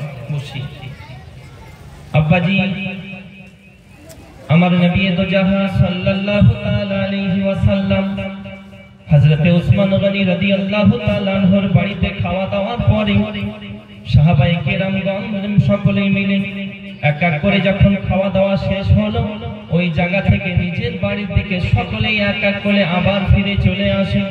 হযরতে আলী রাদিয়াল্লাহু তাআলা আনহুর মনটা বড় খারাপ, তিনার মনটা বড় খারাপ। হযরতে আমিনা, হযরতে মা ফাতেমাতুজ জোহরা রাদিয়াল্লাহু তাআলা আনহা কি করতে আছেন, হযরতে আলীর চেহারাটাকে দেখার পরে, তিনি বুদ্ধিমতী মহিলা ছিলেন। হযরতে ফাতেমা খাতুনে জান্নাত বড় বুদ্ধিমতী মহিলা ছিলেন। স্বামীর চেহারা দেখার পরে বলতে আছেন, ওগো স্বামী, স্বামী আমার, আপনাকে কেউ কষ্ট দিয়েছে নাকি? আপনাকে কেউ আঘাত দিয়েছে নাকি? আপনার মনটা ভালো নাই? হযরতে আলী বলতে আছেন, বিবি ফাতেমা, আমাকে কেউ আঘাত করেনি, আপনাকে আমাকে কেউ কষ্ট দেয়নি। কথা হলো এটাই, উসমান গনিকে আল্লাহ পাক গনি বানিয়েছেন, ধনী বানিয়েছেন, তাই দয়াল নবী মুস্তাফাকে দাওয়াত দিয়ে খাইয়েছে, সুন্দরভাবে খাওয়া দাওয়া করিয়েছে। আমি আলী, আল্লাহ পাক যদি আমাকে ধনী বানাতেন, আমি নবী পাককে আরো ভালোভাবে খাওয়ানোর চেষ্টা করতাম। সুবহানাল্লাহ। আমারও তো খাওয়ানোর ইচ্ছা জাগে, কিন্তু টাকা না, পয়সা কোথায়? তার জন্য হযরতে আলীর মনটা বড়ই খারাপ। হযরতে খাতুনে জান্নাত রাদিয়াল্লাহু তাআলা আনহা বলতে আছেন, স্বামী গো আমার, ওগো আমার প্রাণের স্বামী, আপনাকে একটা কথা বলি, আপনি আমার কথাটা ফেলে দিবেন না, আপনি আমার কথাটা গ্রহণ করুন। ওগো আমার স্বামী জান, একটিবার দয়াল নবী পাকের দরবারে যাওয়ার পরে আমার আব্বা হুজুরকে আপনি একটিবার আমার বাড়িতে দাওয়াতটা করে দিন। হযরতে আলী বলতে আছেন, ফাতেমা, আমরা দাওয়াত কিভাবে দিব নবী পাককে? কারণ আমাদের বাড়িতে তো 3 দিন ধরে চুলোতে আগুন জ্বলে না। ওগো ফাতেমা, ফাতেমা, আমরাই তো ঠিক মতো খাওয়া দাওয়া করতে পারিনি, কিন্তু তুমি নবী পাককে দাওয়াত দেওয়ার জন্য বলো। হযরতে ফাতেমা তো জোহরা রাদিয়াল্লাহু তাআলা আনহা বলতে আছেন, ওগো আমার স্বামী, দাওয়াত দেওয়ার কাজ হলো আপনার, খাবার ব্যবস্থা করার কাজ হলো আমি ফাতেমার। জোরে বল সুবহানাল্লাহ। আরেকটু মুহাব্বতে বলা যাবে না সুবহানাল্লাহ। হযরতে আলীকে বলতে আছেন, স্বামী গো, স্বামী গো আমার, দাওয়াত দেওয়ার কাজ হলো আপনার এবং খাবার ব্যবস্থা করার কাজ হলো আপনার ফাতেমা। হযরতে ফাতেমার কথা শোনার পরে হযরতে আলী রাদিয়াল্লাহু তাআলা আনহু কি করতে আছেন, নবী পাকের দরবারে বড় খুশিতে যাচ্ছেন। নবী পাকের দরবারে যাওয়ার পরে বলতে আছেন, আসসালামু আলাইকুম ইয়া রাসূলুল্লাহ, ওগো নবী দো জাহান, ওগো নবীজি, আপনার দাওয়াত আমি আলী আমার বাড়িতে দেওয়ার জন্য এসেছি, আমার দাওয়াতটাকে আপনি কবুল করুন। নবী পাককে দাওয়াত দিয়ে দিলেন হযরতে আলী। এদিকে হযরতে মা ফাতেমা তো জোহরা বাড়িতে 3 দিন ধরে চুলো জ্বলে না, আল্লাহর উপরে ভরসা করে ডেকচিটাকে উনুনের উপরে চাপিয়ে দিয়েছেন, ডেকচির উপরে একটা ঢাকনা দিয়ে দিয়েছেন বাবারা, এবং উনুন ধরিয়ে দিয়েছেন, চুলোতে আগুন ধরিয়ে দিয়েছেন, এবং জায়নামাজের পাটিটাকে নিয়ে হযরতে খাতুনে জান্নাত জমিনে বিছানোর পরে সাজদার মধ্যে পড়ে গেছেন। ওগো আল্লাহ পাক, আয় আল্লাহ তাআলা, আমি ফাতেমা, ফাতেমা তোমার দরবারে ফরিয়াদ করি, তোমার কাছে কোনোদিন আমি কিছু চাইনি। ওগো আল্লাহ, আমি ফাতেমা আমার স্বামীর খুশির জন্য আমি তোমার কাছে চাইছি। আয় আল্লাহ পাক, আমার বাড়িতে তো কোনো খাবার নেই। আমি ফাতেমা নবী পাককে দাওয়াত দেওয়া করিয়েছি, আপনি যেমন করে জান্নাত থেকে আপনি খাবারের ব্যবস্থা করে এই ফাতেমার খালি পেট পূর্ণ করে দিন। সুবহানাল্লাহ। হযরতে ফাতেমা আল্লাহর দরবারে সাজদার মধ্যে মাথা রেখে কান্না করে, আয় আল্লাহ রব্বুল আলামিন, আমি ফাতেমা তোমার কাছে দোয়া করি, তোমার কাছে আবেদন করি, তোমার কাছে আমার এইটাই আরাধনা, ওগো আল্লাহ পাক, তোমার বান্দির দোয়াটাকে তুমি যতক্ষণ পর্যন্ত কবুল না করবে আমি ফাতেমা ততক্ষণ পর্যন্ত মাথা উঠাবো না। এই বাবাজি এমত অবস্থাতে হযরতে ফাতেমাতুজ জোহরা এইভাবে সাজদার মধ্যে পড়ে রয়েছেন। এদিকে নবী দো জাহান সাহাবায়ে কেরামগণ ফাতেমার বাড়ির দিকে রওনা দিয়েছে। কিছুক্ষণ পরে হযরতে মা ফাতেমাতুজ জোহরা সাজদা থেকে মাথাটা ওঠার পরে কি করেছেন, চাই নামাজের পাটিটাকে গুটিয়ে রাখার পরে হযরতে নবী দো জাহান যখন আসতেছেন একের পর এক সাহাবায়ে কেরামগণ বসে গেছে। হযরতে ফাতেমাতুজ জোহরা চুলোর কাছে যাওয়ার পরে দেখে ঢাকনাটাকে একবার যখন সরিয়ে দেখে গরম গরম পোলাও হাজির। জোরে বল সুবহানাল্লাহ। গরম পোলাও হাজির হয়ে গেছে। হযরতে মা ফাতেমাতুজ জোহরা আল্লাহর দরবারে ফরিয়াদ করেন, ওগো আল্লাহ পাক, তুমি আমার ইজ্জত রেখেছো, অত ইজ্জু মান তাশা ওয়া তুযিল্লু মান তাশা। ইজ্জতের মালিক কে? আল্লাহ। আর অসম্মান করার মালিক আল্লাহ। আপনি ভাবছেন আমি সর্বদা আমি সম্মানই থাকবো না। আবার আমার আল্লাহ চাইলে আপনার সাথে সাথে পতন করে দিতে পারে। অনেকের অভ্যাস কি জানেন, মানে কিছু বদ অভ্যাস আছে মানুষের, যে দেখবেন যে মাটি দেওয়ার দোয়া জানে না, কিন্তু শিখতেও চাইবে না। মাটি দিতে যাবে যখন এইভাবে নিয়ে মনে হবে যে হ্যাঁ কোরআন শরীফ খতম করছে, মাটিটাকে নিয়ে এইভাবে অ্যাক্টিং করবে, মানে অনেক কিছু করবে, মনে হবে কোরআন খতম করছে, মাটি দেবে তা। আবার ওখান থেকে উঠে আওয়াই হবে, মানে মিনহা খালাকনাকুম এটা জানে না, মানে মনে হচ্ছে যে কেউ জানে না। আপনি কেমন মায়ের সন্তান যে নিজের মায়ের কবরে মাটি দেবেন, তা 3 মুষ্টি মাটি দেওয়ার দোয়া জানেন? কেমন আপনি কেমন বাপের সন্তান যে ইমাম সাহেব আপনার বাপের জানাজা পড়াচ্ছে, কেন আপনি জানেন না জানাজার নামাজের নিয়ম? আপনি পড়ালে তো বেশি পাওয়ারফুল হবে, আল্লাহর দরবারে আপনার দোয়া বেশি গ্রহণযোগ্য হবে। কেন আপনি জানেন না? আব্বার আমার কেন জানাজার নিয়মটা জানেন না? জানাজার দোয়া জানা নেই। আব্বার আমার আমি নদিয়াতে গিয়ে বলেছিলাম যে ওজুর ফরজ কয়টা উঠেন তো একজন দেখি বলে। তো ওজুর ফরজ যখন জিজ্ঞাসা করলাম তো কেউ উঠে না, পটান করে একজন উঠেছে। আমি বললাম বলেন, বলছে হুজুর 3টে ফরজ। আমি বললাম বলেন কি কি? বলছে হুজুর তেল সাবান আর গামছা, এই 3টা ফরজ, তেল সাবান আর গামছা। আমি বললাম এই তো ওজুর ফরজ তুমি শিখে নিয়েছো। আব্বার আমার আমি বলবো এটাই, কমপক্ষে যদি ওর গোসলের ফরজ কয়টা? 3টে। এই গোসলের ফরজকে যদি আমরা সঠিকভাবে না জানি, গোসলের ফরজের কথা বলেছিল সে, তেল সাবান আর গামছা। আচ্ছা আপনি যতই গোসল করেন যদি পবিত্র না হন ওযু হবে? ওযু হবে না। আর ওযু যদি না হয় তো নামাজ হবে না।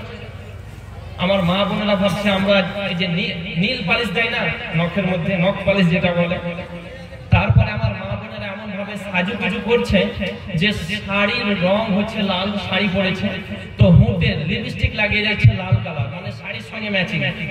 বুঝতে পারলেন? এইরকম আছে, কিন্তু লিপস্টিক লাগানোটা জায়েজ না না জায়েজ আমাদেরকে তো জানতে হবে। শাড়ির সঙ্গে হুঁটের একদম ম্যাচিং না, মা এগুলো করবেন না, কারণ ইসলাম এটা কখনোই অ্যাকসেপ্ট করেনি। আপনি নীল পালিশ লাগাচ্ছেন, আচ্ছা নীল পালিশ লাগালে আপনার ওযু হবে? কারণ ওযু যেটা মেন ফরজ, প্রত্যেকটি জায়গাতে পানি যেন সুয়ের ছিদ্র বরাবর পানি যদি পৌঁছাতে এক চুল বরাবর যদি বাকি থাকে তো ওযু হবে না, ফরজ আদায় হলো না। তাহলে নীল পালিশটা একটু গাঢ়, আচ্ছা নখের উপরে যখন থাকবে পানি ঢুকবে ভেতরে, ঢুকবে না। আর যদি ওযু না হয় তো নামাজও হবে না। অনেকে বলে হুজুর আমার তো 14 বছর বয়স এখনো নামাজ ধরিনি। নামাজ তো অবশ্যই আপনাকে জোর করে পড়াতে হবে, কিন্তু তাও যদি নামাজ না পড়ে তবুও তার এই নীল পালিশ পড়া চলবে না। আপনি বলবেন হুজুর নামাজ পড়ে না, শুধু ওযু করে না, তাও কারণ মানুষের শরীর তো সবসময় পবিত্র থাকে না বাবা, থাকে থাকে থাকে থাকে কখনো তো অপবিত্র হয়। তো যখন অপবিত্র হলো আমার মায়েরা, তো অপবিত্র থেকে বোনেরা যখন পবিত্র হবে তার জন্য তো ফরজ গোসল করতে হবে। আচ্ছা, ওই ফরজ গোসল করার আগে ওযু করার প্রয়োজন আছে না নেই? আচ্ছা, ওই ওযু যখন করবে সেই ওযুটা তো হবে না, হবে? আর সেই ওযুটা যখন না হবে গোসল হবে না। আবার আমার একটু বুঝবেন, অতএব আমার মায়েদেরকে বলবো এই দিক থেকে আপনারা দূরে থাকবেন। যাই হোক, হযরতে মা ফাতেমাতুজ জোহরা, সময়ের দিকে লক্ষ্য রাখতে হবে বাবা। ফাতেমাতুজ জোহরা রাদিয়াল্লাহু তাআলা আনহা কি করলেন দেখছেন, গরম গরম পোলাও, বলুন সুবহানাল্লাহ। আব্বাজি ও ভাই জানেরা, হযরতে মা ফাতেমাতুজ জোহরা রাদিয়াল্লাহু তাআলা আনহা যখন এই গরম গরম পোলাও দেখেছেন বড় খুশি হয়েছেন, আল্লাহর দরবারে শুকরিয়া আদায় করতে আছেন। এমত অবস্থাতে হযরতে ফাতেমাতুজ জোহরা একটার পর একটা সাহাবায়ে কেরামগণের খাবার বেড়ে দিচ্ছেন, হযরতে আলী বিতরণ করতে আছেন। জোরে বলেন, হযরতে আলী বিতরণ করতে আছেন। সাহাবায়ে কেরামগণ বড় খুশিতে খাচ্ছে, বড় মজাদার খাবার, বড় মজাদার খাবার। একে অপরকে বলা বলি করছেন। আমার নবী পাক বলতে আছে, ওগো সাহাবা শুনে নাও, তোমরা কি একে অপরের সঙ্গে বলা বলি করো? সাহাবায়ে কেরামগণ বলতে আছে, নবীজি গো, এত মজাদার খাবার আমরা জিন্দেগিতে খাইনি, এত সুন্দর খাবার আমরা জিন্দেগিতে খাইনি। আমার নবী পাক বললেন, পাবে কোথায়? পাবে কোথায়? কারণ এই খাবার দুনিয়ার কোন বাবুর্চির রান্না করা খাবার না, এই খাবার কোন দুনিয়ার বাবুর্চিতে রান্না করেনি। ওগো সাহাবা শুনে নাও, এই খাবার এসেছে স্বয়ং জান্নাত থেকে। জোরে বল, দাওয়াত দেওয়ার কাজ আমার আলী জামায়ের দাওয়াত দিয়েছে, আর এই খাবার পাঠানোর কাজ আমার আল্লাহর, আর এই খাবারের ব্যবস্থা করার কাজ আমার বেটি খাতুনে জান্নাতের। আমার বেটির একটা সাজদার বিনিময়ে আল্লাহ পাক জান্নাত থেকে ফেরেশতার মাধ্যমে খাবার পাঠিয়ে দিয়েছে। জোরে বলো সুবহানাল্লাহ। চিন্তা করেছেন, মা ফাতেমাতুজ জোহরার একটা সাজদার বিনিময়ে আল্লাহ পাক জান্নাত থেকে খাবার পাঠিয়েছে। আর আমাদের সাজদা কেমন টপাটপ, শুধু জাপানের বুলেট ট্রেন, শুধু কখন উঠবো আর কখন বসবো। এমন নামাজ, ডিজিটাল যেরকম যুগ, নামাজে যেরকম 5G এখন উঠেছে, সিম যেরকম, বুঝতে পারলেন, টপাটপ শুধু। আপনারা আমার এইভাবে নামাজ পড়লে হবে না। যাই হোক, আমি বলবো ইনশাআল্লাহ এইভাবে আমরা আলোচনা শুনলে হবে না, আমাদেরকে আমল করতে হবে।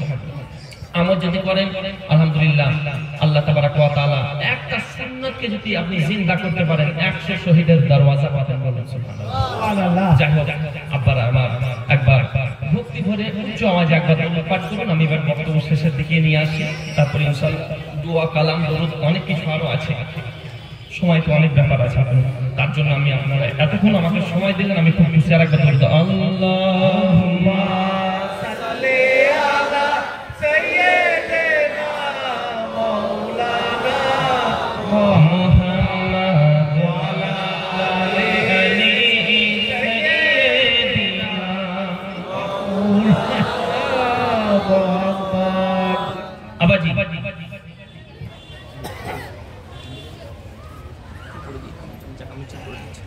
আব্বাজি, যাই হোক, দেখুন, যারা বাতিল ফিরকা, তাদের আকীদা সুবহানাল্লাহ, আমি দেখেন বই পুরো দলিল সহকারে আছে, এটা ছোট বই ভাববেন না, আলহামদুলিল্লাহ একদম টানাটান দলিল। কি বলতে যে দেখুন, देवबंदियों का अकीदा है कि सिर्फ एक अल्लाह को मानना चाहिए, तमाम पैगंबरों का यही हुक्म है। देवबंदी যারা, ওয়াহাবি যারা, তাদের একটাই আকীদা যে কোন নবীকে ধরার প্রয়োজন নেই, মানতে হলে এক আল্লাহকে মানবো, মানতে হলে রব্বুল আলামিনকে মানবো, ভালোবাসতে হলে রব্বুল আলামিনকে ভালোবাসবো। আমি তো বলবো এটাই, তোমরা কোরআনকে অমান্য করছো। তারা বলতে আছে কি Almighty Allah, we would like to contact almighty Allah directly, it is possible for us। ওগো আল্লাহ পাক, আমরা তোমার সঙ্গে ডাইরেক্ট কন্টাক্ট করব, it is possible for us, এটা কি আমাদের জন্য সম্ভব? আল্লাহ পাক বলতে আছেন it is possible for us, হ্যাঁ এটা তোমাদের জন্য সম্ভব, but there is one condition, একটা শর্ত রয়েছে। বলুন সুবহানাল্লাহ। সুবহানাল্লাহ। তারা বলতে আছে হোয়াট ইজ দা কন্ডিশন? আয় আল্লাহ কি কন্ডিশন রয়েছে, কি শর্ত রয়েছে? আল্লাহ পাক বলতে আছেন দা কন্ডিশন টু ডিসাইড ইজ হলি কোরআন। বলুন সুবহানাল্লাহ। এই কন্ডিশনটা আমি কোরআনের মধ্যে তুলে দিয়েছি। তোমরা কোরআন পড়তে থাকো, তোমরা কোরআন তিলাওয়াত করতে থাকো। হুনাকা শারতুন আনতুম তাকরাউনাল কোরআন। তোমরা কোরআন পড়ো, অবশ্যই তোমরা পেয়ে যাবে। বলুন সুবহানাল্লাহ। আব্বারা আমার, আমি তাদের জন্য বলবো, শোনো, ডাইরেক্ট আল্লাহকে ভালোবাসতে পারবে না, কারণ আল্লাহ পাক কোরআনে বলেছে, কুল ইন কুনতুম তুহিব্বুনাল্লাহ ফাত্তাবিউনি ইউহিব্বুকুমুল্লাহ। হাবিব আপনি বলে দেন, তারা যদি আপনাকে আমাকে ভালোবাসতে চায়, আমি আল্লাহ পাক আমাকে যদি মোহাব্বত করতে চায়, সর্বপ্রথম তারা যেন আপনাকে ভালোবাসে, আপনাকে মোহাব্বত করে। আপনি নবী, আপনাকে যদি ভালোবাসে, আমি আল্লাহ পাক আমাকে ভালোবাসা হয়ে যাবে। বলুন সুবহানাল্লাহ। তাহলে চিন্তা করেন, আমি তো মনে করি যে তাদের এই যে আকীদা, আব্বার আমার, এরা হচ্ছে ঈমান চোর। মানুষ বহু চুরি করে, কেউ মোবাইল চুরি করে, কেউ টাকা চুরি করে, কেউ ধানের বস্তা, কেউ বুঝতে পারলেন গুড়োর বস্তা। কিন্তু এই চোরগুলো ঠিক আছে, এরা তো খারাপ আলহামদুলিল্লাহ, কিন্তু এই চোরের মাস্টার হলো সব থেকে যে টাকা হারিয়ে গেলে আবার টাকা পাওয়া যায়। Money loss nothing loss. একটা আমাদের যিনি ইংলিশ টিচার বলতেন, মানি লস নাথিং লস। টাকা লস হয়ে গেছে, হারিয়ে গেছে, যাই হোক, এই টাকা একটা রাখালে ইনকাম করে একটা বাগালে আবার চলে আসবে টাকা। Health loss something loss. যদি তোমার শরীরটা অসুস্থ হয়ে পড়ে, বিমার, কিছুটা লস, আবার সুস্থ হয়ে যাবে। But character loss, everything loss. কিন্তু তোমার যদি ক্যারেক্টার, চরিত্র খারাপ হয়ে যায়, সারা জিন্দেগি পড়বে। আমি বলবো একটাই কথা, তো এদের চরিত্রই খারাপ হয়ে গেছে। তারা এত নির্লজ্জ বক্তা, বুঝতে পারলেন যে আল্লাহর নবী পাকের শান সম্পর্কে এত গুস্তাখি করতে আছে, নবীগণদের শান সম্পর্কে এত গুস্তাখি করতে আছে, বুঝতে পারলেন আউলিয়া কিরামগণদেরকে নিয়ে এত কটুকটু কথা, খারাপ কথা বলতে আছে। আব্বারা আমার, আমি তো মনে করি যে এরা এখনকার যুগে সব থেকে বড় দাজ্জাল এবং ঈমান চোর। অতএব এই সব বক্তাদের কাছ থেকে আপনাদেরকে দূরে থাকতে হবে। যাই হোক, একবার দরুদ পড়ুন, ইনশাআল্লাহ কটা মানছে ওদিকে একবার। আল্লাহুম্মা সাল্লি আলা সাইয়্যিদিনা মাওলানা মুহাম্মাদ ওয়া আলা আলি সাইয়্যিদিনা মাওলানা মুহাম্মদ সাল্লাল্লাহু তাআলা আলাইহি ওয়াসাল্লাম। দেখেন, আমি প্রত্যেককে, আপনারা বিভিন্ন জায়গার বায়াত আছেন, তো বায়াত হয়ে একটা সাজদা দেয়, সাজদা শরীফ দেয় না হুজুররা, যিনার হাতে বায়াত হয়। তো আমি একটা সাজদা শরীফ আমার নবী পাক থেকে, হযরত আদম থেকে নবী পাক পর্যন্ত আমি আপনাদেরকে সাজদাটা আমি একবার শোনাবো। মুহাব্বতে বলেন সুবহানাল্লাহ। সুবহানাল্লাহ। আরেকটু জোরে বলেন সুবহানাল্লাহ। বলছেন, দেখুন সাহেব, সিজদা থেকে বলি, जनाब हजरत आदम के बेटे शीश है, जनाब हजरत आदम के बेटे शीश है, शीश के बेटे यानस, यानस के बेटे कैनान, कैनान के बेटे मलाइल, मलाइल के बेटे ब्यारत, ब्यारत के बेटे इद्रिस, इद्रिस के बेटे मुताशिर, मुताशिर के बेटे लमक निकनम, लमक निकनम के बेटे नूह, नूह के बेटे शम, शम के बेटे जुला, जुला के बेटे सोले, सोले के बेटे आबिर, आबिर के बेटे दाता, दाता के बेटे रवा, रवा के बेटे शारू, शारू के बेटे नखुर, नखुर के बेटे तारिक, तारिक के बेटे इब्राहिम खलीलुल्लाह, इब्राहिम खलीलुल्लाह के बेटे इस्माइल ज़बीहुल्लाह, इस्माइल ज़बीहुल्लाह के बेटे केदार, केदार के बेटे आओ, आओ के बेटे हमल, हमल के बेटे शाबिर, शाबिर के बेटे सलमान, सलमान के बेटे रईसा, रईसा के बेटे इलियासा, इलियासा के बेटे ऊद, ऊद के बेटे अव्वा, अव्वा के बेटे अदनान, अदनान के बेटे मुआद, मुआद के बेटे नदर, नदर के बेटे मुदर, मुदर के बेटे इलियास, इलियास के बेटे मुदरिका, मुदरिका के बेटे खजीमा, खजीमा के बेटे किनाना, किनाना के बेटे मालिक, मालिक के बेटे फहर, फहर के बेटे गालिब, गालिब के बेटे लुई, लुई के बेटे मुर्रा, मुर्रा के बेटे किलाब, किलाब के बेटे कुसीर, कुसीर के बेटे अब्दे मनाफ, अब्दे मनाफ के बेटे हाशिम, हाशिम के बेटे अब्दुल मुत्तलिब, अब्दुल मुत्तलिब के बेटे अब्दुल्लाह, अब्दुल्लाह के बेटे मुहम्मदुर रसूलुल्लाह। बोलो के जीवन दिए देबो नबी তুমি যদি চাও, পলকে জীবন দিয়ে দেব নবী তুমি যদি চাও। ওগো আর জি আমার এ জীবনে, আর জি আমার এ জীবনে একবার দেখা দাও, হাবিবি ইয়া রাসূলুল্লাহ, হাবিবি ইয়া যে বলতে হবে, জোরে জোরে পারবেন বলতে? হাবিবি ইয়া রাসূলুল্লাহ, হাবিবি ইয়া রাসূলুল্লাহ, হাবিবি ইয়া রাসূলুল্লাহ, মাশাআল্লাহ। হাবিবি ইয়া রাসূলুল্লাহ, হাবিবি ইয়া রাসূলুল্লাহ, হাবিবি ইয়া রাসূলুল্লাহ, পলকে জীবন দিয়ে দেব নবী তুমি যদি চাও, পলকে জীবন দিয়ে দেব নবী তুমি যদি চাও। ও গো আর জি আমার এ জীবনে একবার দেখা দাও, হাবিবি ইয়া রাসূলুল্লাহ, হাবিবি ইয়া রাসূলুল্লাহ, হাবিবি ইয়া রাসূলুল্লাহ, হাবিবি ইয়া রাসূলুল্লাহ।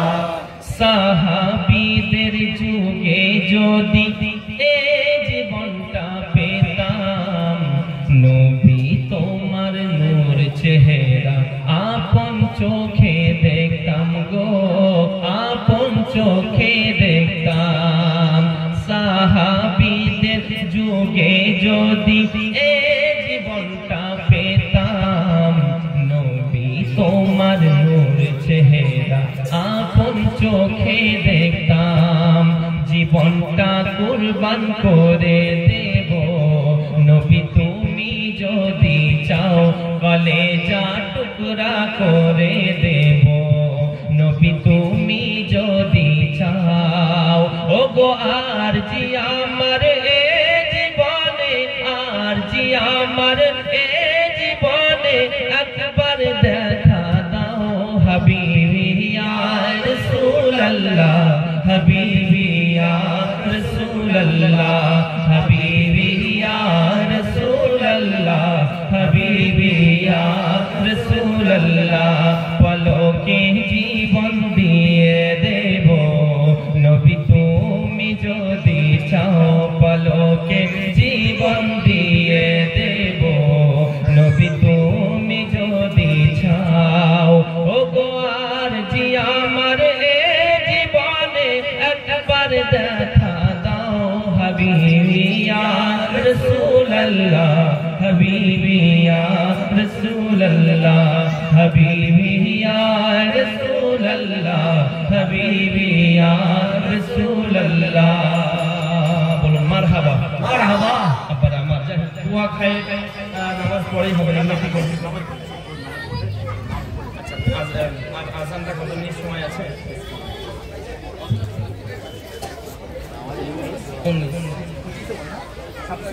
26-27। আচ্ছা 5 মিনিট এখন, 5 মিনিট টাইম আছে। ওযু করে আছেন তো অনেকেই, যাই হোক আমি ওযু করেছি, অসুবিধা নেই। আমি একটা কথা বলি ইনশাআল্লাহ, তারপরে নামাজ পড়ে ইনশাআল্লাহ দোয়াটা হচ্ছে মেন।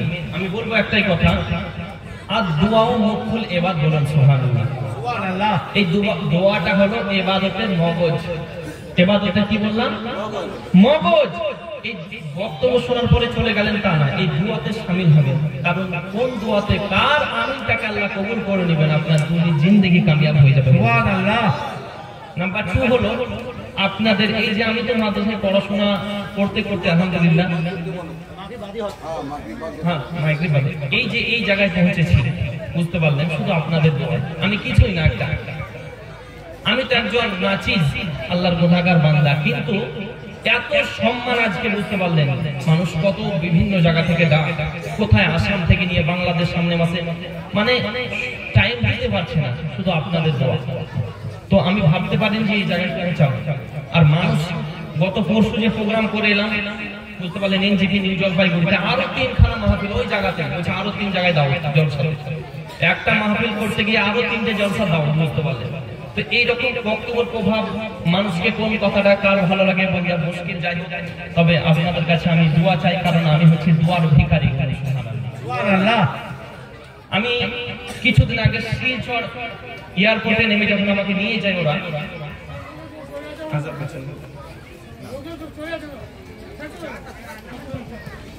মানে এই থেমে থেমে হয়ে গেলে কি সময় মানে একটা জোশ থাকে, আমার কথাটা বলেই ফেলে। তো শিলচর থেকে আমি যে জায়গাটা যাব বাদলপুর, মানে যে জায়গায় মাহফিল হবে 120 কিলোমিটার রাস্তা। তো আমাকে ওরা 4 চাকায় নিয়ে আসার জন্য মানে রিসিভ করার জন্য এসেছেন। তো এয়ারপোর্ট থেকে নেমে ওনারা আমাকে নিয়ে যখন নিয়ে যাচ্ছেন আলহামদুলিল্লাহ, তো খোদা তো লাগবে, কারণ পেট পূজা তো করতে হবে, পেট ভয়ঙ্কর একটা জিনিস বাবা। তো খাওয়ার জন্য একটা রেস্টুরেন্টে ঢুকলাম, মানে কথাটা কত গুরুত্ব শুধু শুনবেন। রেস্টুরেন্টে যখন ঢুকলাম, খাওয়া দাওয়া করলাম, আমাদের বিল হলো 360 টাকা। কত বিল? 360 টাকা বিল হয়েছে বাবা। তো রেস্টুরেন্টে যিনি মালিক খুব যত্ন সহকারে আমাদেরকে খাওয়ালেন। তো 360 টাকার মধ্যে 300 টাকা তিনি রাখলেন আর 60 টাকা আমাকে দিলেন। হুজুর জলসা কমিটিরাই দিয়েছে টাকা, কাছে হুজুর রাখে। এটা হুজুর পান আর এটা খাবেন। আলহামদুলিল্লাহ, ঠিক আছে। আবার আমি যখন গাড়িতে চলে এসেছি, ঘুরে এবার আমরা চলে যাবো, যেহেতু সবকিছু ক্লিয়ার। ওই রেস্টুরেন্টের মালিক আবার আমার পিছনে পিছনে এসেছে, বুঝতে পারলেন? পিছনে পিছনে আসার পরে যে 300 টাকাটা রেখেছে, 300 টাকাটা বের করে বলছে, হুজুর এই টাকাটা আপনি নিয়ে নিন, এই টাকাটা আপনি রাখুন। আমি বলছি কেন? বলছে হুজুর এই টাকার আমার প্রয়োজন নেই, আমার দোয়ার প্রয়োজন। বলুন সুবহানাল্লাহ। এই টাকার প্রয়োজন নেই, এই টাকা যাবে আসবে, যাবে আসবে, যাবে আসবে, আমার দোয়ার প্রয়োজন। আমি হচ্ছে দোয়ার ভিখারি। বলুন সুবহানাল্লাহ। অতএব কথা হলো এটাই, আপনি একটু আমার মাথায় হাত বুলিয়ে মেরে দিন। আপনি একজন মুসাফির মানুষ, বহুদূর থেকে এসেছেন, একবার আমার জন্য আমার হাত তুলে আমার সন্তানের জন্য মাদ্রাসায় দিয়েছে, একটু দোয়া করে দিবেন। আমার টাকার প্রয়োজন নেই, আপনি শুধু দোয়ার ভিখারি। বলেন সুবহানাল্লাহ। এখনো আল্লাহর বান্দা পৃথিবীতে আছে। দেখেন আব্বার আমার আরো বহু ঘটনা, বুঝতে পারলেন? আপনাদেরকে ইনশাআল্লাহ পরবর্তীকালে এই তো মনের কথা যত বলতে বুঝতে পারলেন। যাই হোক, দোয়া করবেন, নামাজ পড়ে দরুদ কিয়াম যা করার ইনশাআল্লাহ দোয়া খায়ের হবে ইনশাআল্লাহ। তারপরে আমি বিদায় নিব, আপনাদের জন্য আমি দোয়া করব, মুসাফির মানুষ। এ বলে আমার আপাতত এখন বক্তব্য শেষ করছি। নামাজ একটু আপনারা কেউ চলে যাবেন, একটাই রিকোয়েস্ট যে বুঝতে পারলেন বক্তব্য যাওয়ার হলো, আর ইনশাআল্লাহ দোয়া খায়ের কেমন করে ইনশাআল্লাহ ওই জায়গাটা আপনারা শামিল থাকবেন। কারণ বললেন প্রথমেই, আর দোয়াও মকবুল ইবাদত, দোয়াটা হলো ইবাদতের মগজ। এই দোয়াটাকে বাদ দিয়ে কেউ চলে যাবেন না। আমার মা বোনেদেরকেও বলবো যে আপনারা যেন যদি নামাজ পড়ার ইচ্ছা পড়েন কিংবা বাড়িতে পড়বেন, অসুবিধা নেই, কারণ আমাদের জামাত হবে। আর জামাতের সঙ্গে 8 রাকাত নামাজ পড়লে 27 নামাজের সওয়াব মিলবে, মানে 27 গুণ বেশি। বলুন সুবহানাল্লাহ। তো আমরা নামাজটা পড়ি আলহামদুলিল্লাহ। আপনারা বসে থাকুন যে জায়গায় আছেন, তারপরে দোয়া হবে। আসসালামু আলাইকুম ওয়া রাহমাতুল্লাহি ওয়া বারাকাতুহু।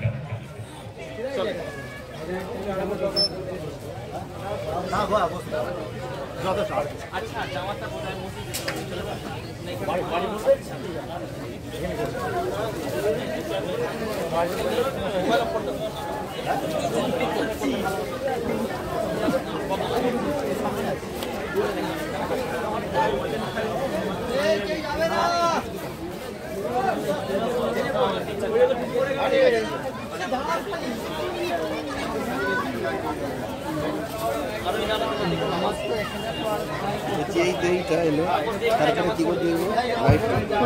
আসসালামু আলাইকুম। নামাজ পড়বেন এখানে জামাত হবে, যারা মসজিদে আছেন ওখানে জামাত হবে, আর এখানে ইনশাআল্লাহ